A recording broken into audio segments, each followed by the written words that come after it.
कांग्रेसी नेता अशोक चांडक के नेतृत्व में ये दर्जनों पार्षद जिला कलेक्टर से न्याय की गुहार करने जा रहे हैं, क्योंकि श्रीगंगानगर नगर परिषद में इन दिनों भ्रष्टाचार उजागर करने व विकास कार्यों में रोड़ा अटकाने के बीच आरोपों को लेकर के जबरदस्त राजनीति हो रही है।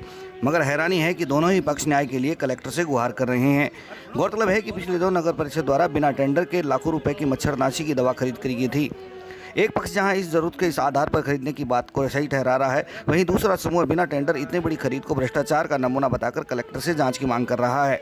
विपक्षी पार्षदों के रवैये को विकास कार्यों में रोड़ा बताते हुए सभापति करुणा चांडक और कांग्रेसी नेता अशोक चांडक के नेतृत्व में दर्जनों की तादाद में पार्षदों ने विकास कार्यों में रुकावट पैदा करने वाले ऐसे पार्षदों के आरोपों पर ध्यान न देकर न्याय की मांग जिला कलेक्टर से की है। जिला कलेक्टर सभागार में कलेक्टर शिव प्रसाद के सामने सीटू नेता महेंद्र बागड़ी, भाजपा के अशोक मुजराल, महेंद्र मौर्य, जोग एवं अन्य कई पार्षदों ने आरोपियों को ठेका लेने में नाकाम रहने पर इस प्रकार की हरकतें करने का आरोप लगाया। पार्षद अशोक मुजराल का कहना था कि आरोपी लोग नगर परिषद में ठेकेदारी करते रहे हैं और इस बार उनको कोई ठेका नहीं मिला तो वे डीसिल्टिंग व अन्य कार्यों में कमियां निकाल रहे हैं। ताजा मामला नगर परिषद के रिकॉर्ड में लाखों की मच्छरनाशी खरीद का कोई रिकॉर्ड नहीं होना है। इस मामले में विपक्षी पार्षदों पर सरकारी रिकॉर्ड देखने व फोटो लेने को लेकर के आयुक्त प्रियंका बुडानिया ने आरोपियों के खिलाफ कोतवाली में परिवाद भी दिया है। इस मामले में जब शार्प टीवी ने खोजबीन करना शुरू की तो आयुक्त प्रियंका बुडानिया ने बताया कि यह सरकारी रिकॉर्ड में खरीद नहीं की गई है, केवल दान में दी गई है। फिर दान के रिकॉर्ड के रूप में इसका दर्ज क्यों नहीं है? इसके जवाब में उन्होंने कहा कि यह जरूरी नहीं है।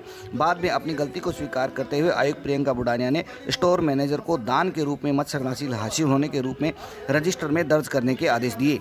कुल मिलाकर शहर का मौसम जितना इन दिनों गर्म नहीं है, उससे ज़्यादा नगर परिषद का माहौल गर्म है। आरोप प्रत्यारोप जारी हैं। कलेक्टर शिव प्रसाद ने जांच की बात कही है और इधर विपक्षी पार्षद भी कुछ नया बम फोड़कर सभापति पक्ष को घेरने के मूड में हैं। इस सारे झमेले से परेशान आए नगर परिषद सभापति करुणा चांडक के पति अशोक चांडक ने अपनी पीड़ा भी बताई। पूरे कोरोना के दौरान मैं खुद नालों पर धक्के खाता रहा, घूमता रहा, साल का दुकान से करके कहता हूँ जब तक छोड़ दे 2-3 करोड़ में चंदा देता हूँ। पूरी नगर परिषद में 5 करोड़ से ज्यादा तो बजट लगना ही नहीं। हम क्या खा जाएंगे और क्या नहीं खाएंगे। लेकिन मेरे साथ क्या होती है, मैं घर पे जाता हूँ तो मेरी धर्मपत्नी कहती है इस्तीफा दो, इस्तीफा दो। मैं नहीं सुन सकती, मैं नहीं सुन सकती। तो इधर फंस गया कि मैंने चेयरमैन का चुनाव लड़ लिया। भ्रष्टाचार के आरोप लगाने वाले भाजपा पार्षदों को भाजपा के ही अशोक मुजराल ने जमकर कलेक्टर के सामने लताड़ लगाई और परिषद में हो रहे कामों को सही ठहराया। नहीं, परेशान नहीं है हम।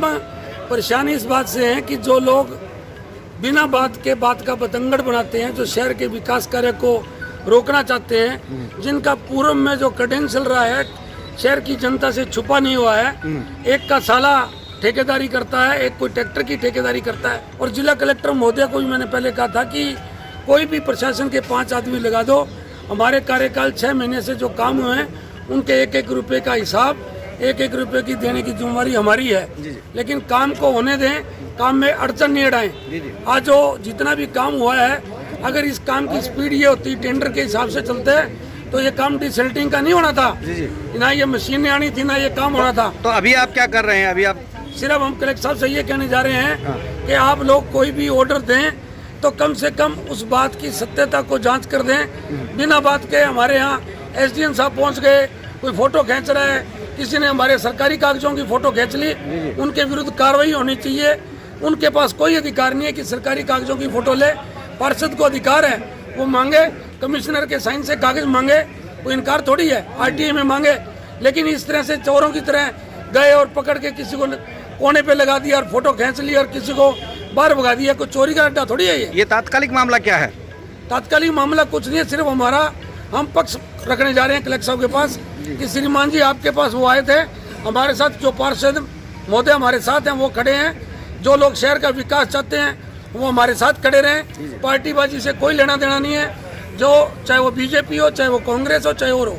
आपको लगता है कि स्वायत्त शासी निकाय में कलेक्टर कोई काम करने में या आदेश देने में सक्षम है? कलेक्टर सरकार का प्रतिनिधि है। यहाँ की सबसे बड़ी जिले की सबसे बड़ी पोस्ट है। कलेक्टर की फीडिंग से ही मुख्यमंत्री, डीएलबी और सब जानते हैं, उनसे पूछा जाता है। तो आप अपने आप को कमजोर समझ रहे हैं? नहीं, कोई कमजोर तो हमारे पार्षद खड़े हैं, कमजोर है यहाँ कलेक्टर से गुहार करने की नौबत आ रही है। नहीं, कलेक्टर साहब के यहाँ से बार-बार शिकायत होती है और शिकायत होने के बाद बार-बार उन कागजों को देखा जाता है। हमारा निवेदन यह है कि पहले सत्यता की जांच करो, फिर हमारे खिलाफ कुछ भेजो। आपका कहने का मतलब कलेक्टर साहब है वो पहले अपनी जांच पहले कर ले, इसके बाद नगर परिषद का रुख करे। यस, ठीक है, थैंक यू।